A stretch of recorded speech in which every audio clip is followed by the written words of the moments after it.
Espacio contratado por el Ministerio de Educación. Ya comienza La Buena Educación. Lo que aprendemos nunca olvidamos, todo depende cómo lo enseñamos. Escucharemos con mucha atención que está sonando por la radio ya La Buena Educación.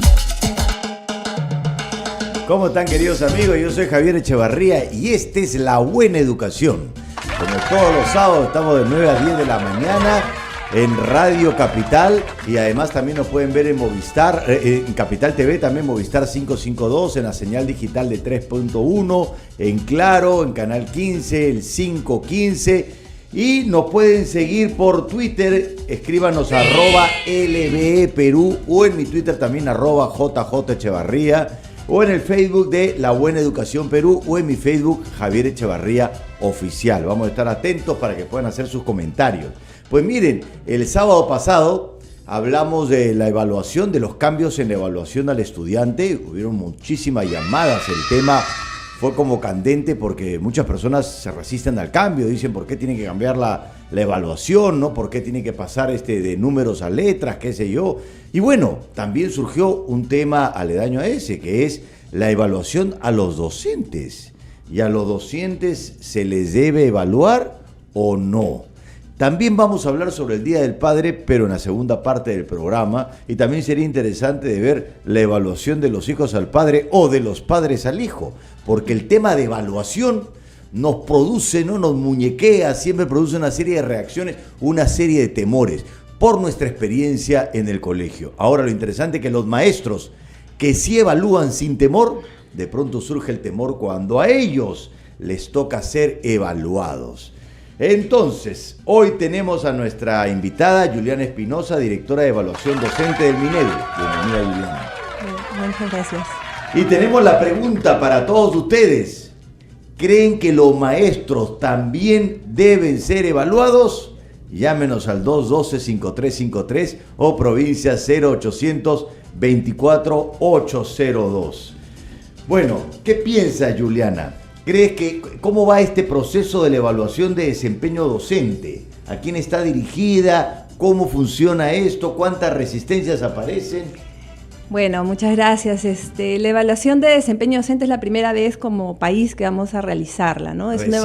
Sí, este es el primer año que vamos a empezar con el primer grupo, que son profesores de inicial de las escalas más altas. Y es una evaluación diferente a las que ya hemos realizado porque es una evaluación en la que se evalúa al profesor en su cancha, digamos, ¿no? O sea, se evalúa al profesor en el aula de clases, en su comportamiento en la escuela, en cómo se relaciona con los padres de familia. Pero eso es bien interesante porque, si mal no recuerdo, los profesores se resistían porque decían, no me tomes una prueba porque eso no refleja lo que soy, porque mi experiencia se ve en el salón. Ustedes han escuchado eso y han dicho, ok, te vamos a ver en el salón entonces. Exactamente, o sea, los profesores pedían una prueba de desempeño en la que ellos pudieran mostrar lo que saben hacer, y esto es precisamente el espacio en el que ellos van a poder demostrar qué es lo que saben hacer, y también vamos a poder identificar si hay aspectos en los que hay que darles un fortalecimiento. Entonces, ¿están felices? Bueno, igual como tú decías, la evaluación siempre, tal vez por las prácticas que hemos tenido antaño en las escuelas mismas, siempre genera un poco de resistencia, claro, ¿no? Claro. Pero en la medida que ellos van conociendo cómo van a ser evaluados, van tranquilizándose. Por ejemplo, cuando ya conocen, nosotros hemos puesto como ministerio lo que son los instrumentos de evaluación a disposición de ellos. O sea, queremos que ellos sepan los criterios bajo los cuales van a ser evaluados. Pero eso es fundamental, Juliana, que eso también estuvimos reflexionando en el programa anterior, porque estos traumas que tenemos todos con respecto a la evaluación, no el niño, piensa tú en tu trabajo, si te pone nervioso la evaluación de desempeño, y te aterra porque, y uno de los criterios, una de las causas del trauma, es que tú no sabes con qué criterios te evalúan. Así es. ¿No? Los profesores decían, 20 para mí. Tú siempre tendrás menos que yo. Entonces no sabíamos cuáles eran los criterios, pero ustedes en esto tienen publicados los criterios. Eso debe apaciguar un poco los ánimos. Sí, o sea, los criterios, incluso los mismos instrumentos. Ah, mira. Los instrumentos, los manuales que van a utilizar las personas que los van a calificar, todo es público. Okay. Hemos optado, porque creemos además que conocer esos instrumentos, revisarlos, discutirlos entre colegas, ayuda. ¿Y por qué ayuda? ¿Por qué es importante tener publicado eso? Bueno, los instrumentos están planteados en progresiones, es decir, se ven como escaleras, ¿no? De 4 niveles en cada uno de los desempeños que se evalúa. Entonces, ayuda al profesor a ver cómo son las descripciones de esos escalones, digamos, ¿no? Para ver hacia dónde estoy y hacia dónde debo ir, ¿no? Ok, voy a ponerme abogado del diablo y de pronto algunos dicen, pero si pones ahí todo público, ellos van a estudiar solamente para la foto. Se van a preparar para ese momento, pero luego van a seguir haciendo lo mismo. Claro, en realidad yo creo que el tener los criterios explícitos va a permitir que ellos muestren su mejor desempeño posible. Okay. Igual van a detectarse algunas áreas en las que requieren apoyo, más fortalecimiento, de repente se van a detectar las personas que tienen más deficiencias. Entonces, el próximo año las personas que no aprueben van a pasar por un proceso de fortalecimiento de 6 meses, una capacitación, y van a volver a ser evaluadas. Eso es bien importante, Juliana, porque ¿para qué evaluarlos? Muchos pueden decir, me quieren evaluar porque me quieren votar. Esa es la razón. Claro, eso no es, porque en realidad uno lo que quiere es que los profesores estén fortalecidos para que puedan dar una buena atención a los niños que están en el sistema, y más bien lo que se está haciendo es que este primer año es una evaluación, digamos, donde tú identificas quiénes requieren ese fortalecimiento, claro, de manera más importante, y se los das el próximo año y los vuelves a evaluar. Claro, porque ¿no? Supuestamente, ¿no? Debería ser, la evaluación está hecha para que puedas mejorar. Por supuesto. Para que identifiques cómo estás, ¿no? Y para que puedas mejorar. Pero nuestro trauma de la infancia es la evaluación está hecha para que me jalen. Así es. Entonces surge ese terror, pero así, exacto, así bien freudiano, ¿no? De trauma de la infancia, dice, me van a jalar. Claro, ¿no? Y no me van a ayudar a ser mejor. Exacto, o sea, es una idea errónea de lo que es la evaluación y su función, ¿no? Una evaluación bien planteada es una evaluación que te ayuda a mejorar. Entonces nosotros, para poder darle esa función formativa de mejora a la evaluación, estamos tomando una serie de medidas. Una es que los instrumentos y los criterios sean claros y públicos. Los profesores los conocen. Otra es que hemos capacitado a los directores y a los especialistas de la SUGEL para que puedan acompañar el proceso de los profesores y también sepan evaluar su desempeño en las aulas. Claro. O sea, todos los directores de las escuelas públicas han sido capacitados a lo largo de varias sesiones presenciales y han sido certificados con un examen en el que se ve si manejan o no las rúbricas o pautas de observación. Excelente. Y la tercera medida es que al cabo de la evaluación, los profesores van a contar con el diagnóstico de cómo están en cada uno de los desempeños, en qué nivel de logro están en cada uno de esos desempeños. Entonces, digamos que la propuesta es una propuesta para fortalecer al profesor, claro. En beneficio de los niños. Tenemos una llamada, pero quería quedarme con esta frase porque a veces tenemos miedo al diagnóstico porque creemos que es pronóstico y el pronóstico lo pones tú. Claro. Tú ves cómo vas a mejorar. Entonces un plan de mejora. Exactamente. Sí. Muy bien. Tenemos una llamada. ¿Aló? ¿Aló? Hola, ¿cómo estás? ¿Cómo te llamas? Patricia, llamo desde Chiclayo. Buenos días a ti y a tu invitada. ¿Cómo está Patricia de Chiclayo? Dime, Patricia. Mira, disculpa mi ignorancia, yo quisiera saber si es que han tenido en cuenta el criterio de la evaluación de la salud mental, porque yo pienso que la evaluación debe ser integral. Y vemos siempre en las noticias que hay profesores que hacen tocamientos indebidos y conductas inapropiadas para los niños. Incluso estoy conversando con mi hija de 9 años y me dice, mamá, ¿cómo a mí me han evaluado psicológicamente para entrar al colegio? A mi profesor también lo van a evaluar psicológicamente porque puede dar una clase excelente, pero otra cosa es cómo está su salud mental. Extraordinario. Gracias Patricia por tu llamada. Tu hija de 9 años pregunta y al profesor lo van a evaluar psicológicamente. Extraordinario. Bueno, gracias por la pregunta, señora Patricia. Efectivamente, dentro del modelo de evaluación, por ejemplo, en lo que es la observación de aula, nosotros evaluamos si el profesor puede establecer un buen clima de trabajo con los niños y también si puede regular adecuadamente la conducta o comportamiento en el aula. Y en caso de que el profesor durante la observación, por ejemplo, maltrata a los niños o emplea, digamos, algún mecanismo de humillación, de algún tipo de, o se le va, digamos, la clase y grita o agrede a los niños, eso supone que el profesor cae en el nivel más bajo de la rúbrica, de esas 2 rúbricas, y desaprueba la observación de aula y con ello desaprueba la evaluación.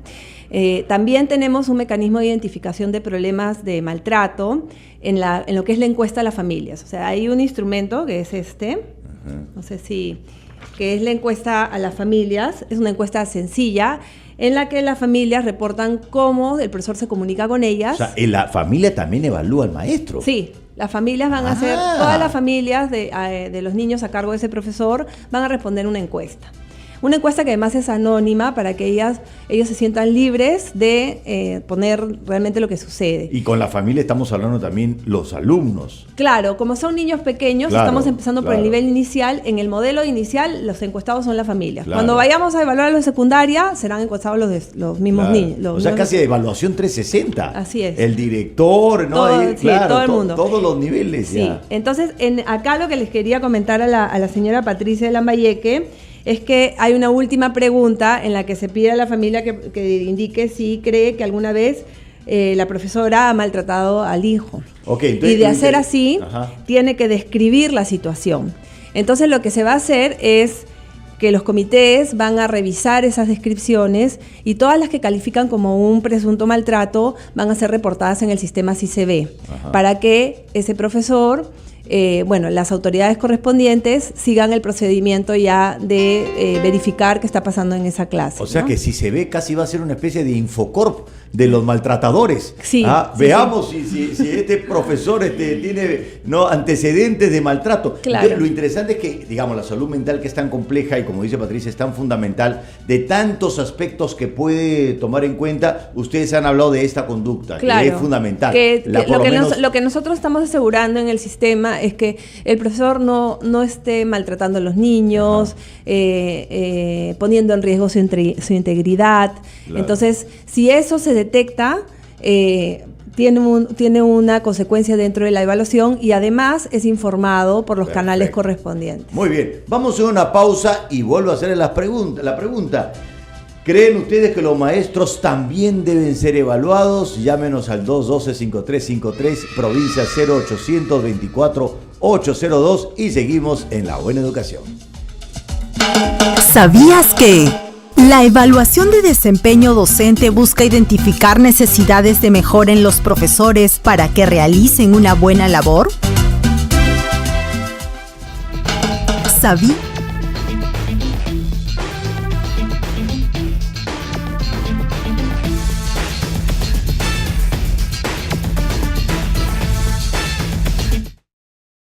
Envía clases a tu hijo e hija abrigándoles cabeza, manos y pies. Porque no nos va a sorprender ningún helado. Antes Perú, no esperamos, actuamos. Ministerio de Educación. Gobierno del Perú, trabajando para todos los peruanos. En los últimos 4 años se han registrado más de 13.000 casos de bullying en el Perú, a causa de nuestras características físicas, formas de hablar o sin razón alguna. Y esto tiene que parar. Reporta el bullying en www.cicb.p. Ministerio de Educación. Gobierno del Perú, trabajando para todos los peruanos. Ya comenzaron los Juegos Deportivos Escolares Nacionales 2017. Participa en este gran evento nacional donde podrás representar a tu colegio y compartir con otros deportistas de escuelas públicas y privadas. Para más información visita www.minedu.gov.pe/jden. Ministerio de Educación. Gobierno del Perú, trabajando para todos los peruanos. Si alguien se me acerca y me intenta tocar, y aunque lo conozco me hace incomodar, yo le digo no, fuerte digo no, y cuento sin miedo lo que me pasó. Yo sé cuidar mi cuerpo, yo sé cuidar mi cuerpo. Todos tenemos que decir fuerte no. Si alguien te te toca o te hace sentir incómodo, cuéntale a un adulto de confianza o llama al 100. Infórmate más en siseb.pe. Ministerio de Educación.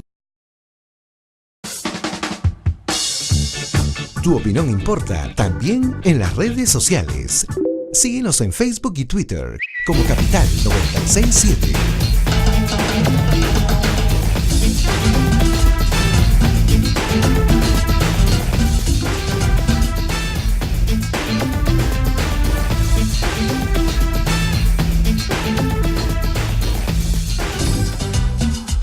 Muy bien, seguimos aquí en La Buena Educación con esta pregunta de ¿crees que los maestros también deben ser evaluados? Esperando su llamadas al 212-5353, provincia 0824-802. Y ya tenemos dos nuevas llamadas de Juana de San Martín de Porres. Aló, buenos Juana. Días, señor Javier. Hola, no me señoré, Juana, Javier nomás. Javier sí. nomás. Qué importante es esa evaluación a los maestros, pero también otra importancia es evaluación a nuestros niños, también de la forma psicológica, como dice. Yo le hablo un caso que tengo mi directora que renunció del colegio donde está mi niño, porque no pudo el manejo con los niños. Los niños de secundaria son terribles. Realmente hay que estar pero bien preparados para el manejo en aula para los niños de secundaria. Mi directora no pudo y se tuvo que irse. Entonces, ¿qué es lo que pasa? Hay que empoderar también a nuestros profesores para que ellos puedan tener un manejo en aula. ¿Qué pasa si una profesora no tiene manejo de aula? Mientras ella dice clases, al fondo están peleándose, jugando. Ella grita, pero los niños no hacen caso. Perfecto. Claro, entonces, ¿cuál es? A nuestros profesores también hay que empoderar, generalmente para secundaria. En un colegio público tenemos toda clase de niños. Niños maltratados, niños buenos, niños sanos, niños que vienen cuando quieren, entran cuando les gana gana. No hay control de padres. Entonces, ¿cómo es el manejo de esos niños? Muy bien. Es más, ahora se usa, pues, se está queriendo aplicar lo que es el escritorio limpio, pero la directora a veces no está, porque tiene que estar en la UGEL, mientras es de rato los niños hacen fiesta. Entonces, ¿qué esperamos nosotros? Una evaluación y un empoderamiento en nuestro medio, por muchas lo menos gracias, secundario. Juana. Siempre tratemos de hacer las llamadas cortas porque hay bastante llamadas. Muchísimas gracias, Juana, y vamos a escuchar la segunda llamada de Diego de San Borja. Hola, Diego. Buenos días. ¿Cómo estás? Sí, es también similar a lo que dijo la señora anteriormente. ¿Qué pasa con los niños inclusivos en secundaria? Hay niños hasta con tendencias esquizofrénicas, niños medicados, que inclusive son medicados pero no toman las medicinas. Entonces, ¿qué hacer ahí con la rúbrica que dice la señorita, que se interrumpe la evaluación o el profesor sale jalado, ¿no?, en esa evaluación de Muy desempeño? bien. Excelente, Diego. Muchísimas gracias por tu llamada. Las dos llamadas están hablando de secundaria, ¿no? Sí. Que esos serán pasos posteriores porque ahorita están empezando con inicial. Sí, eso se va a ver más adelante, pero sí, lo que es el manejo del aula, estoy totalmente de acuerdo con la señora Juana, que es un aspecto, digamos, de los más desafiantes de un profesor, ¿no? Que un profesor tiene. Entonces, eso se está evaluando dentro de la rúbrica de observación de aula. Y eventualmente, si el profesor no tiene las habilidades suficientes para hacer un manejo adecuado del grupo que le toca, eso va a quedar registrado en la evaluación y será objeto de capacitación el próximo año en ese tema, ¿no? Pero lo interesante es que el paradigma anterior, cuando éramos chicos, muchas veces los padres le daban el permiso a los profesores para que le peguen a los hijos. Claro. Le decían, si se porta mal, un jalón de pelos, un lapo. Entonces el profesor tenía la herramienta del golpe. Pero ahora evidentemente eso no está permitido. No, está inadmisible, pero a la vez los hijos tampoco tienen mucha disciplina en la casa. Entonces de pronto van al colegio y no tienen incorporada la noción de autoridad. Entonces el nivel de capacidad que tiene que tener un maestro ante un chico que no ha incorporado la disciplina y la autoridad es mucho más grande. Claro, es desafiante, sin duda, pero en todo caso el profesor tiene que saber lidiar con eso. Claro. No puede él ponerse en el nivel de un niño agresivo y agredir al niño. Claro. Entonces tiene que saber dar una respuesta a eso, y eso es lo que se evalúa, la respuesta que él da. Claro. No lo que el niño está haciendo, sino la respuesta que él da frente a los comportamientos de los niños. Y también en el caso inicial, ¿en qué medida ese profesor los ayuda a construir esas normas, a autorregularse, ¿no? Por ejemplo, nosotros en la rúbrica de comportamiento distinguimos lo que son mecanismos que hemos denominado positivos, negativos y de maltrato. Los de maltrato se consideran inadmisibles, te llevan al nivel más bajo de la rúbrica y te hacen desaprobar la observación. Que es, por ejemplo, humillar a un chico. Pero además es interesante, ¿no? Juana dijo, gritan y no les hacen caso, como si el grito fuera el mecanismo, pues, y no es el grito. No, porque tú ahí, cuando tú usas eso como un mecanismo de regulación de la conducta, generas, no los ayudas a los niños a entender que esa no es una opción para trabajar en el aula, que ellos tampoco pueden gritar. Entonces, es lo que pasa con los padres, ¿no? ¡Tienes que controlarte! Claro. Tú estás descontrolado, tú vas a enseñar a controlarte. Claro. Lo que pasa es que en la familia son otros códigos, ¿no? O sea, el profesor es un profesional que debe saber lidiar también con estas características de los niños y tener estrategias para abordarlas. Pero sé que son 4 puntos los que van a evaluar, ¿no? No, son 12 a través de 4 instrumentos. 4 instrumentos. Claro, pero antes termina, contestar la segunda pregunta sobre lo que son las aulas con niños incluidos, ¿no? Las aulas inclusivas. Es verdad que los niños con necesidades educativas especiales representan un desafío mayor, ¿no? Ahora, las rúbricas no se afectan por lo que ven es que está haciendo el profesor con el grupo, ¿no? Entonces, lo que no puede haber es un niño que es desatendido por tener una necesidad educativa especial asociada a una discapacidad. Tiene que tener algún tipo de atención. Ahora, las reacciones que tiene ese niño no afectan el puntaje del profesor, porque se entiende que ese niño, de repente, por las mismas características de su discapacidad, puede ser o de su condición especial, digamos, puede ser que no se autorregule como los otros, ¿no? Claro. Entonces, eso no lo va a afectar en el puntaje del profesor. Claro, bien importante lo que que no lo puede tener abandonado. Claro, es que bien importante lo que dice, porque no están evaluando cuántas dificultades aparecen en el salón, sino cómo afronta él esa dificultad. O sea, lo que él hace. Claro, ¿no? qué es lo que él hace. ¿Y cuéntanos un poquito de estos cuatro herramientas? Bueno, claro, una es la observación de aula, que es el instrumento principal, porque de los 12 aspectos que se evalúan, aporta el puntaje de 6, ¿no? Ahí se evalúa si establece un buen clima de trabajo, ¿no? Y muestra respeto a los niños, si regula adecuadamente el comportamiento en el aula, los 2 aspectos que ya hemos señalado, si propone actividades que estimulan habilidades de orden superior como el pensamiento, la creatividad, el razonamiento, versus el profesor que solo da datos o hace memorizar a los chicos información. De pronto un maestro dice, pero es que si está ahí sentado me pongo nervioso, cuando no está yo soy mejor, pero el hecho de que me miren hace que yo me muñequee. Claro, pero hay que considerar que el profesor va a saber cuándo va a ser observado. Entonces, conoce los criterios, va a saber cuándo va a ser observado, él va a poder tener una buena planificación de su clase y demostrar lo mejor que sabe. Puede ser que algo de nervios haya, pero es parte es decir, también tiene que aprender a manejar la presión y ser mirado. Pero es una observación, no participante, está en un el observador no va a interferir, va a estar en un lado, y el profesor va a conocer en qué día va a ser evaluado, digamos, va a tener algunas condiciones. Perfecto. Muy bien. Ahora, el siguiente punto es que la retroalimentación que el profesor da. Primero, queremos erradicar la idea de que la evaluación es un proceso que se da al final del bimestre con una prueba de lápiz y papel. Entonces lo que decimos es, el profesor a lo largo de la sesión que se observa tiene que recoger evidencia de qué están comprendiendo los niños. Puede ser a través del diálogo, a través de preguntas, respondiendo a las preguntas de los chicos, monitoreando su trabajo, acercándose a las mesas cuando están trabajando. Entonces él recoge evidencia y después ¿qué hace con esa evidencia? ¿Qué tipo de retroalimentación da? Y eso ya determina en qué nivel está el profesor. El profesor que da la retroalimentación de está bien, está mal y nada más, o simplemente da la respuesta correcta, es la retroalimentación de más baja calidad, es lo más bajo. Pero todo eso tiene que ver con estar en el campo.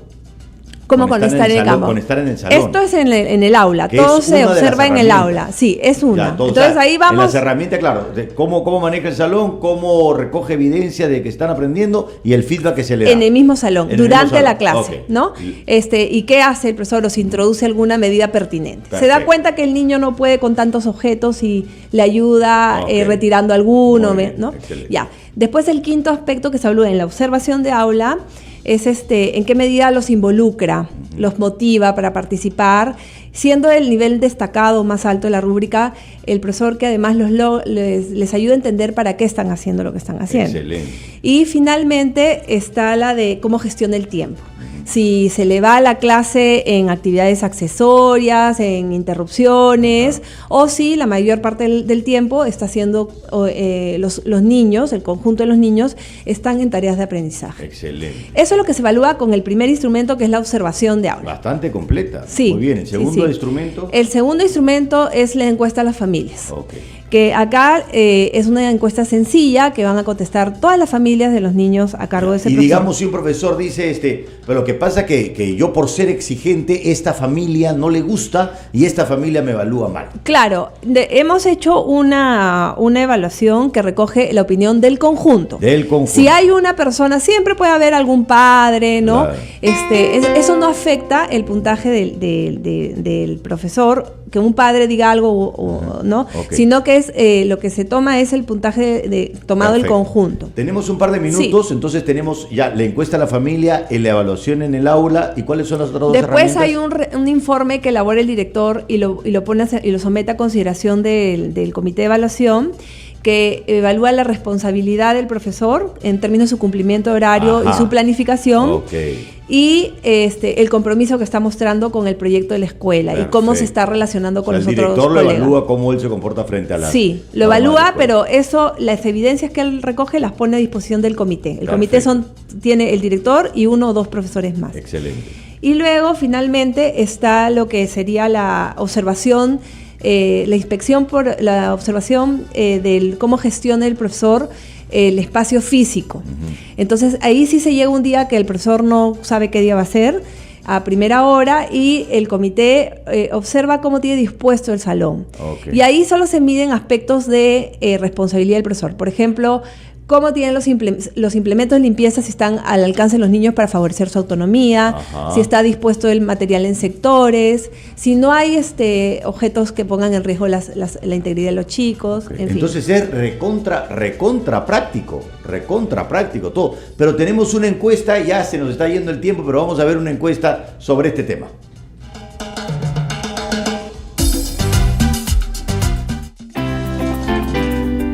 ¿Qué tan cercano era tu papá en la etapa escolar?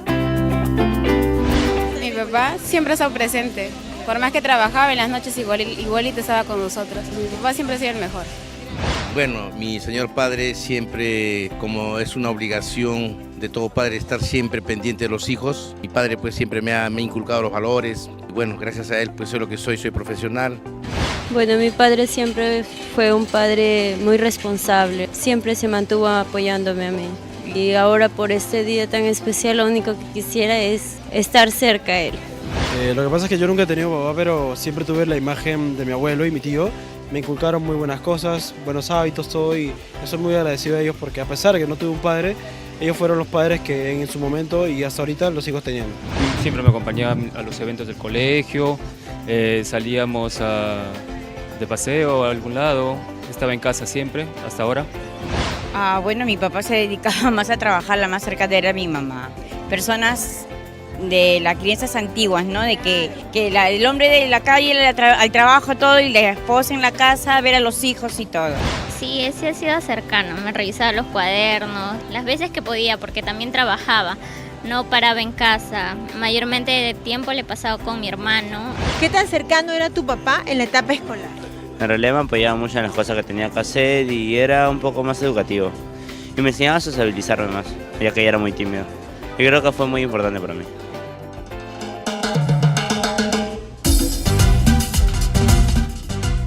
Muy bien, hemos dado un cambio justamente porque por el Día del Padre, en la segunda parte del programa vamos a hablar sobre qué tan cercano era tu papá en la etapa escolar. Y también sería interesante de ver cómo cómo se asocia eso con la evaluación, ¿no? Pero vamos a ir a una pausa. Te agradezco muchísimo, Juliana, por tu explicación. Muchas ¿no? gracias. Y vamos a ver después de la pausa las respuestas y las llamadas. ¿Qué tan cercano era tu papá en la etapa escolar? Al 212-5353, provincia 0824-802. Seguimos en La Buena Educación.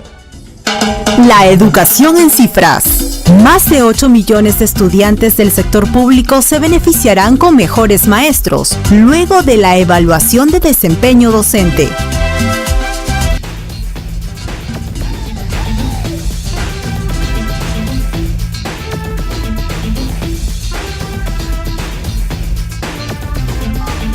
¿Qué tomamos? Pisco Sour. Unos chilcanos. Mejor unos piscos tonic. Van, pero eso sí, yo pongo el pisco. ¡Pisco Montesierpe! ¡Te pasaste! Disfruta de lo auténtico. Con Montesierpe, quedas bien siempre. Tomar bebidas alcohólicas en exceso es dañino. Este domingo en Día D, la extradición pendiente de la ciudadana norteamericana Patricia Arguedas Howard. Suicidio o asesinato. La misteriosa muerte de Renzo Jr. Payet. Un terrible caso de negligencia médica en el hospital de Chancay. Día D, este domingo a las 10 de la noche por ATV. No te lo pierdas. Del 16 al 18 de junio, en el estacionamiento frontal del Jockey Plaza, llega el Toyota Más, con beneficios realmente increíbles. De 11 de la mañana a 10 de la noche, disfruta de exhibiciones y venta de autos con beneficios y precios especiales, prueba de manejo de tu próximo Toyota, financiamiento directo, zona para entretenimiento de niños, exhibición de autos de carrera, firma de autógrafos y mucho más. Ven y aprovecha para subir a tu Toyota nuevo. Toyota, 50 años, renovando la confianza día a día.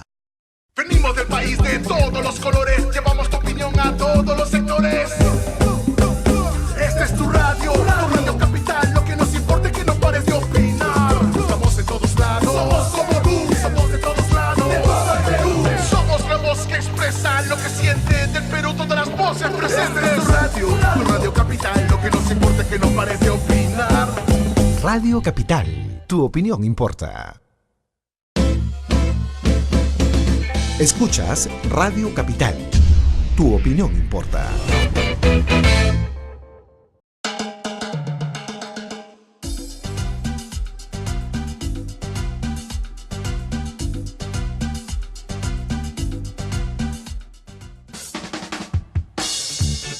Tu opinión importa también en las redes sociales.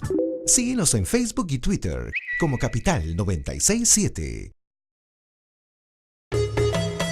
Radio Capital, tu opinión importa.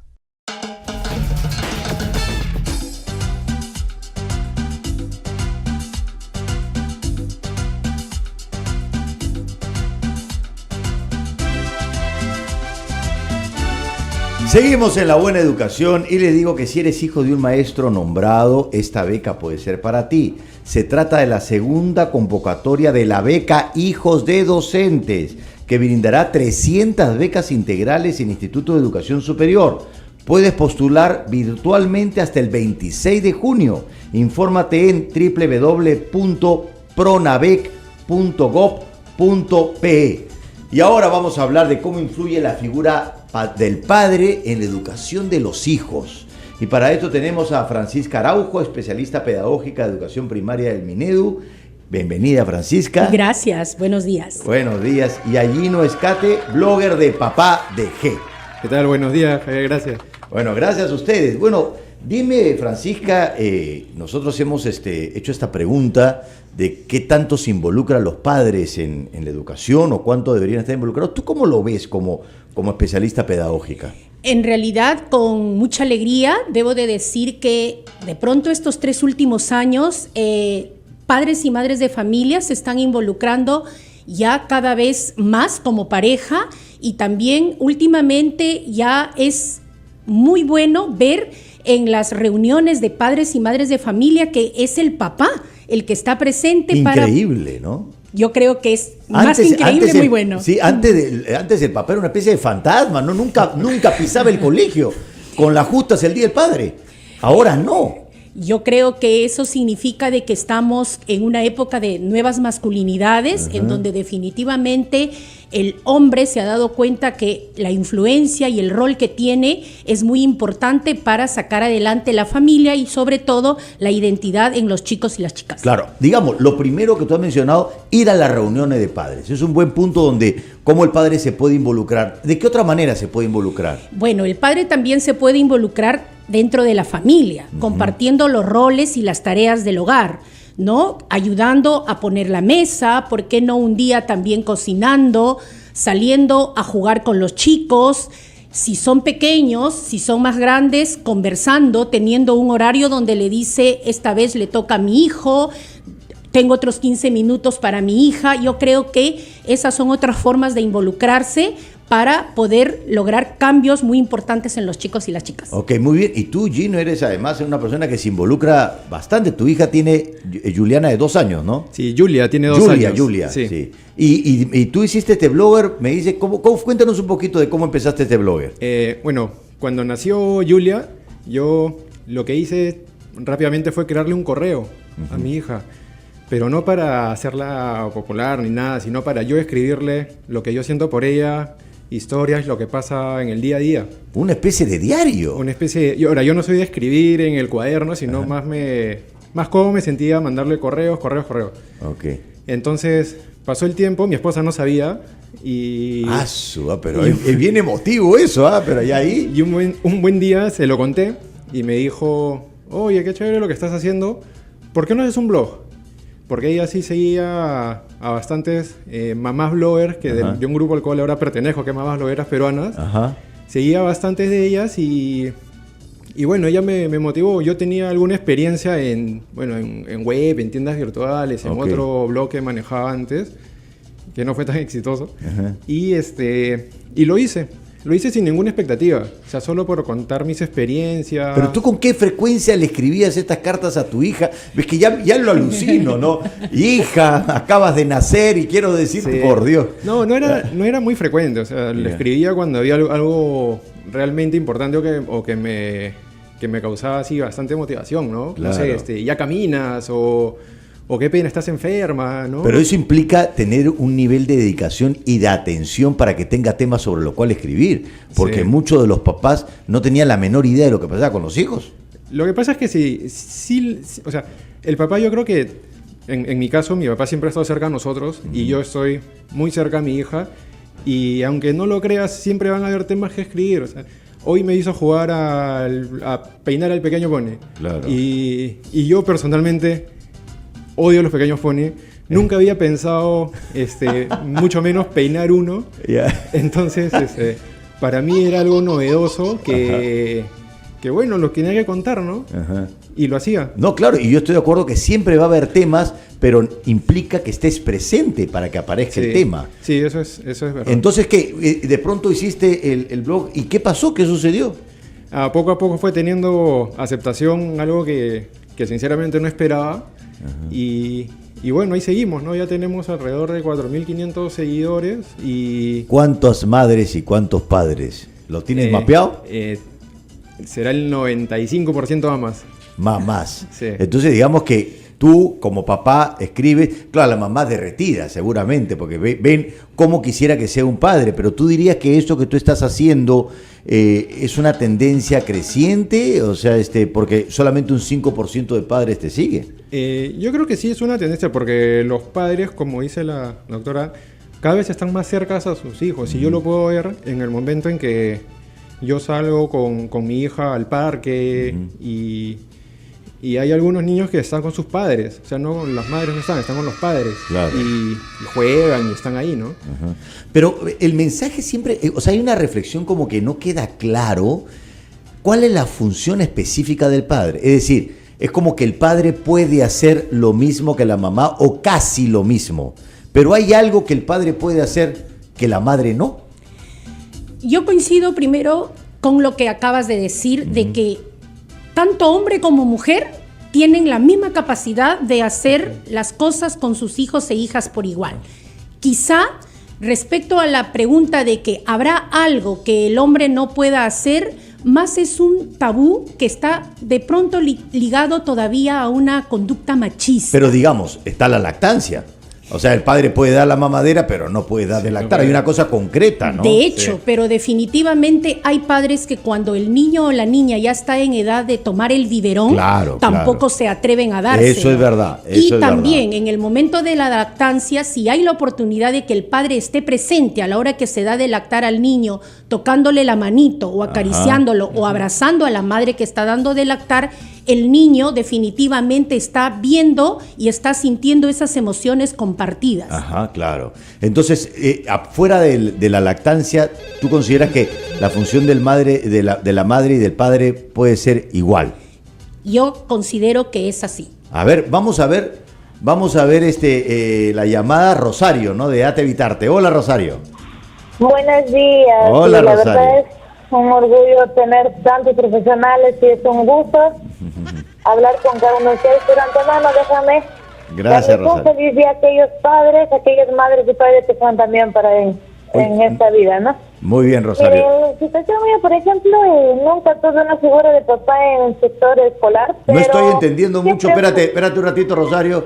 Creo que tienes que bajar el volumen de la radio porque no estoy escuchando, está distorsionando tu voz. Ya, ahora sí me escucha, por favor. Sí. Y por favor, preciso para poder escucharte y poder responderte. Ya. Lo que sea, en el caso mío, al menos personalmente nunca tuve una figura paterna en la escolaridad, pero siempre fui una buena alumna, gracias a Dios, pero igual, amo a mi padre. La situación mía es, yo tengo 4 pequeños, 3 estudian y una es una muy pequeñita. No sé si está bien lo que estoy haciendo, pero yo me siento con los 3 de mis hijos, me vuelvo una maestra, juego con ellos y les digo, ¿no? Hay que hacer la tarea. El primero que termina tiene un 20 y un premio, ¿no? Y, o sea, jugando así de esa manera. Y lo que sucede con mi hijo el mayor, cuando yo quiero jugar con él, me dice que ella es grande y que no quiere que juegue con él, pero también a veces un poco que me oculta las tareas, ¿no? Pero tengo que rebuscar como toda mamá que soy. Y yo soy de las que decora, de las letras, y gracias a Dios, a mi esposo le digo que también se mete, este año ya se metió a lo que es a nuestros hijos, a lo que es las matemáticas. Todos estamos ahí bien y no sé qué más puedo hacer para que mis pequeños sigan yendo un poquito mejor de lo que ya. Muy bien, muchísimas gracias, Rosario, por tu llamada. No se escuchaba tan bien, pero lo que mencionaba es que, bueno, no tenía una figura paterna y es en realidad lo más constante en nuestro país. La ausencia paterna es tremenda y de alguna manera está incorporado de que, bueno, si falta, no hace tanta falta, ¿no? Que es una forma de como sentirte aliviado por algo que en realidad sí hace falta. Pero ella mencionaba que ella tenía una función de maestra con sus hijas y de pronto también el padre podría ser maestro. ¿Tú qué piensas, Francisca Gino? Cierto. La figura paterna siempre va a jugar un papel muy importante dentro de la familia. El hecho de que no haya esta figura no implica que otra persona, puede ser un abuelo, puede ser un tío, deba de suplir en algo para que estos niños o estas niñas se sientan acompañadas. Respecto a las tareas, lo mencionábamos anteriormente, es muy común de que la mujer es la que se involucra, pero también la señora decía algo muy importante, ¿no? Yo me dedico a los más pequeñitos, pero ahora yo ya le he dicho a mi esposo que él ayude con el hijo. Y acá sí también una idea que también hay que ir desterrando, ¿no? Como que la señora decía que ella le tenía un poco de temor a apoyar con las tareas de matemáticas. Y eso sí tiene que ver mucho con la figura paterna, porque normalmente el hombre estimula a que otro hombre o los varones sean los que tengan que destacar en matemáticas, sean los que estudien ingeniería, y que de pronto las mujeres tendríamos que ser las que debemos dedicarnos de repente a las labores del hogar o de repente propiamente a la labor de maestra. Y yo creo que la figura masculina es muy importante también en la educación. Excelente. ¿Tú quisieras decir, Gino? No, vamos a ir a la pausa y vamos a seguir comentando sobre el tema. El tip de la semana. Papá, no olvides conversar con tus hijos y jugar con ellos. Recuerda que la interacción que tengas les ayuda a formar su identidad.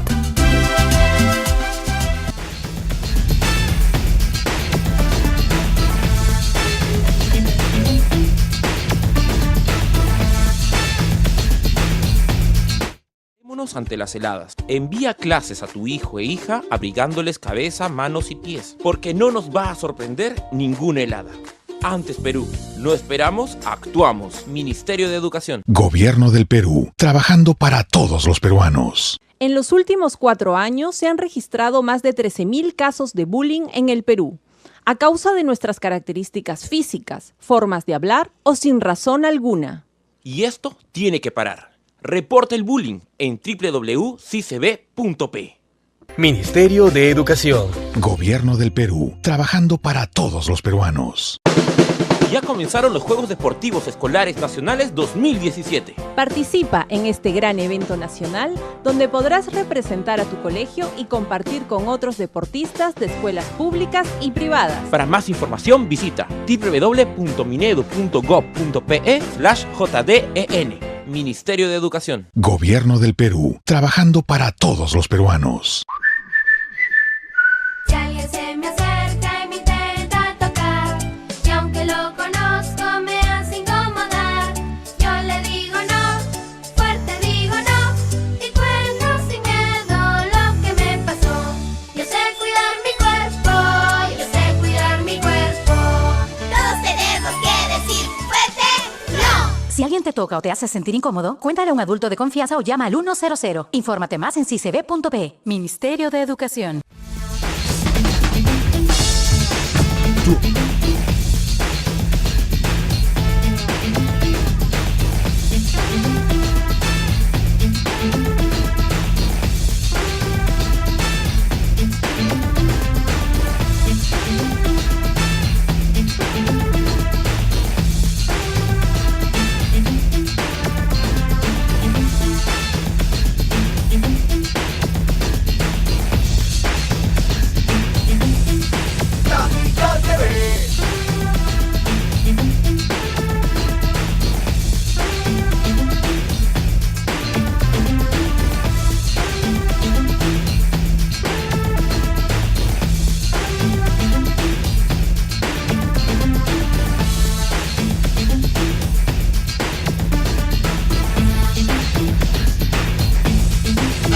El profe recomienda: papá, interésate por el avance de tus hijos en el colegio.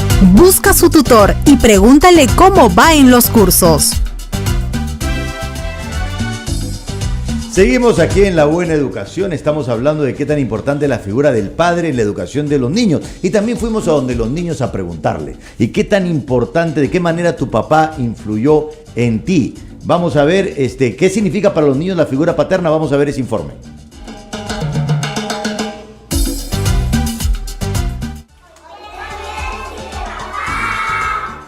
A sus cortos 4 o 5 años, estos pequeños saben lo importante que es la presencia de papá en sus vidas y a horas de celebrarle su día, se ingenian así en expresárselo. ¿Y qué tan importante es la presencia de papá en nuestras vidas? La psicóloga educativa Sonia Polido lo precisa así. Un padre de familia que participa activamente dentro del hogar va a generar en este niño la imagen de cómo ser una familia, la imagen de cómo ser un padre, la imagen de cómo desenvolverse. Y esta relación que se forma del padre e hijo contribuye a que el niño también sea un niño mucho más independiente, un niño mucho más seguro, un niño mucho más sociable, con mayor oportunidad también para aprender en la escuela. Pero en días que todos corremos y el tiempo vuela sin poder retroceder, ¿cómo hacer para que papá esté siempre presente? Hoy en día esta figura ha cambiado, ya que la madre también sale a trabajar. Entonces ambos padres tienen que ser hoy en día proveedores afectivos. Y como les decía, es todo un desafío, ¿no? Como ven, un rol importante e insustituible la presencia de papá en nuestras vidas. Pero ante situaciones adversas, la especialista educativa nos da la siguiente apreciación.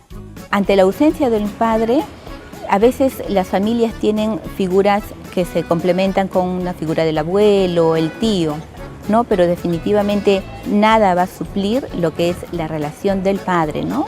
Y como dice el dicho, madre solo hay una, y para el padre se aplica igual. Nada ni nadie podrá reemplazarlo.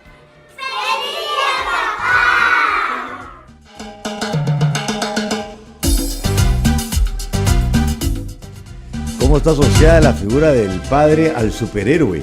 Definitivamente. ¿No? ¿Tú te sientes así el superhéroe de tu hija, Gino? El superhéroe, no, yo quiero ser su amigo, estar con ella, ¿no? O sea, ayudarle en todo lo que pueda definitivamente, estar ahí de forma incondicional con ella, ¿no? Y cuando a veces hablan de amistad, ¿también quieres ser una figura de autoridad? Bueno, ¿o es más el permisivo? En verdad lo tengo que hacer aunque me duela, ¿no? Aunque te duela. A veces, o sea, bueno, le voy a contar una experiencia. Yo he tenido de niño me corté un dedo con una puerta, ¿no? Entonces ahora estoy nervioso, veo a mi hija tocar las puertas. Cada vez que ves una puerta te hace recordar tu trauma. Me hace recordar mi trauma y una vez sí, ella estaba jugando, su juego era correr contra la mampara de vidrio y tirarse. Por Dios. Wow. Y sin medir los peligros, pues entonces a mí eso ya me ponía mal, pues. ¿No? Claro. Pero ella seguía, quería y tenía yo que ponerme fuerte, ¿no? A pesar de que me gusta que juegue, corretee, pero ese juego es muy peligroso y es niña, pues no le entiende, ¿no? Claro. O sea, tienes que explicarle lo que pasa y lo que puede pasar. Y tuviste que decir no. Sí, se puso a llorar, horrible, todo, pero... ¿Y tú casi lloras también? No, pues tengo que aguantar.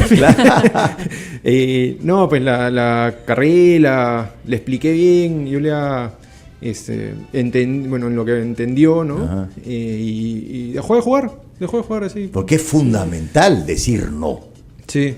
Por como supuesto. También decir sí. Lógico, y lo que nos acaba de contar acá este papá muy moderno, al cual yo felicito públicamente. Pero di también que ya has dicho que vas a seguir el blog. De todas maneras, nos tiene que dejar la dirección para poder entrar. Tú también, Javier, tienes que seguir el blog. Claro. Es algo muy importante. Ajá. Límites con afecto. Límites con afecto. Eso es la figura clave para que los niños definitivamente vayan comprendiendo, sobre todo de la edad de la niña que acá nos comenta Gino, de que siempre papá puede amar mucho, mamá puede amar mucho, pero cuando da un no con afecto es porque quiere prevenir cosas que puedan más adelante hacer que ellos o ellas les vayan a hacer daño. Es una excelente fórmula porque es simple de aplicar. Límites con afecto. Si hay límites con cólera o límites con distancia, no funciona. Si hay afecto sin límites, tampoco funciona. Límites más afecto. Muy bien. Vamos a escuchar una llamada. ¿Aló?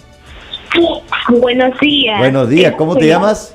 Sara de Chorrillos. Sara de Chorrillos. Dime, Sara. Sí, estaban hablando del tema de lo que influye la personalidad en los hijos del papá, ¿no? Sí. ¿Con qué influye? ¿Qué pasa si es que no hay una figura, bueno, aparte del papá, otra figura masculina que pueda suplir a la imagen paterna? Perfecto. ¿Cómo podríamos hacer en estos casos? Excelente.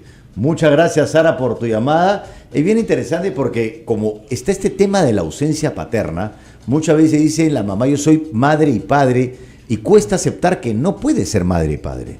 No hay reemplazo, tú eres madre. Y si bien el abuelo y otras figuras pueden ser, igual el padre va a hacer falta. Y es bueno aceptar la realidad para ver qué cosas se puede hacer. ¿Y qué sucede, como dice Sara, cuando no está el padre y no hay ninguna figura masculina? Verdad, es una realidad que existe. Se podrían buscar algunos caminos o estrategias como los siguientes, y lo hablábamos anteriormente. Lo ideal sería que de repente ese niño o esa niña pueda tener en la escuela una especie de apoyo. Sería lo ideal que el profesor sea el que tenga a cargo a esta niña o a este niño. Claro, lamentablemente en los primeros años tampoco hay hombres. O sea, es como que a veces hay una gran ausencia de la presencia masculina. Sí, pero de todas maneras siempre hay el director de un colegio o también se puede recurrir a centros de ayuda en donde definitivamente va a tener ahí a profesionales, llámese psicólogos, sociólogos, que son las relaciones intersectoriales en donde esta madre puede tener el apoyo a través de talleres vivenciales en donde su niño o su niña pueda tener esta relación con la figura masculina afectivamente. Claro. A mí simbólicamente me gusta esta imagen, no sé qué cosa te parece, que antiguamente y aún se ha recuperado eso, la madre da luz y quien corta el cordón es el papá. Metafóricamente hablando de diferentes, no, nada tan estricto, porque a veces hay madres que cortan el cordón, pero digamos que metafóricamente, no, a la madre puede costar un poquito más cortar ese cordón, y el padre es ese primer abrazo que dice, sale un ratito, aquí estoy yo. Es como la primera representación del mundo de afuera. Cierto. Eso es cierto, que a la mujer, de pronto, como se dice, es carne de su carne, ha nacido de ella, suele costar un poco más dejar volar a ese niño o a esa niña. Pero definitivamente también, como ahora los roles son compartidos, la mujer también ya está saliendo del hogar para desempeñarse en lo laboral, cada vez está entendiendo de que no es lo ideal. Claro. Y que hay que compartir estas tareas y esta labor, y que cuando el papá da alguna indicación, ella tiene que optar por callarse y no desautorizarlo delante del niño o la niña, y después se dialoga si es que algo no le pareció. Eso es fundamental. Digamos, algunas madres pueden a veces tener cierta resistencia de sentir que no son las reyes y señoras del hijo, ¿no? Sino que la crianza es compartida, pero cuando lo entienden, el alivio que sienten, que son dos personas las que crían. Cierto, porque es una ayuda emocional, claro. Es una ayuda en cuanto a tiempo para ti como mujer, como profesional, y sabes que van a estar en buenas manos de el papá. Perfecto. Tú Gino, ¿cómo lo ves? ¿Cómo es el vínculo con tu esposa en esta crianza compartida?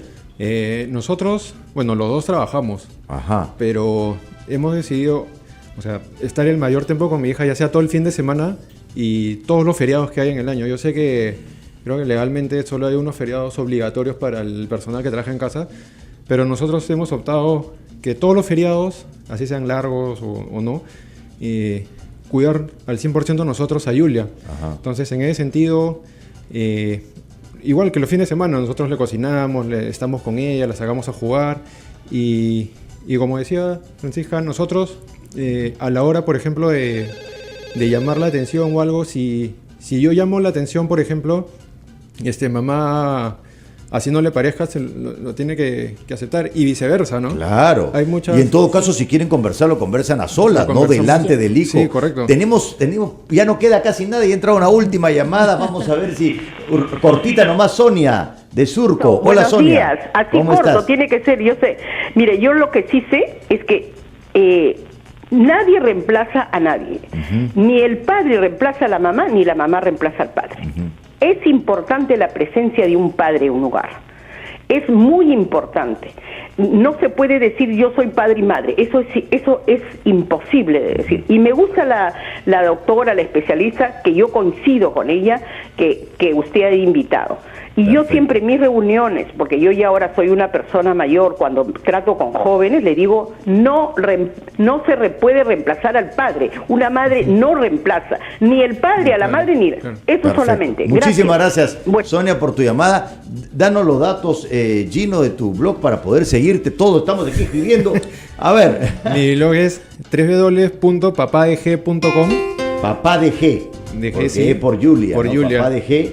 Y pueden buscarme en Facebook como Papá de G. Ajá. Y en Instagram también para ver algunas fotos del excelente. Nos vamos a estar viendo. Muchísimas gracias, Francisca. Muchísimas gracias, Gino, por estar acá. Gracias a ti. Y mañana es el Día del Padre y puede ser una gran oportunidad de apreciar, agradecer, estar cerca a esa persona que ha estado presente. Muchas veces hay ausencia, y si hay ausencia tampoco es para dramatizar, la vida siempre nos da otras oportunidades, pero a veces es bueno aceptar que ha habido una ausencia para ver cómo puede ser completada con otros aspectos, pero si lo tienes, disfrútalo.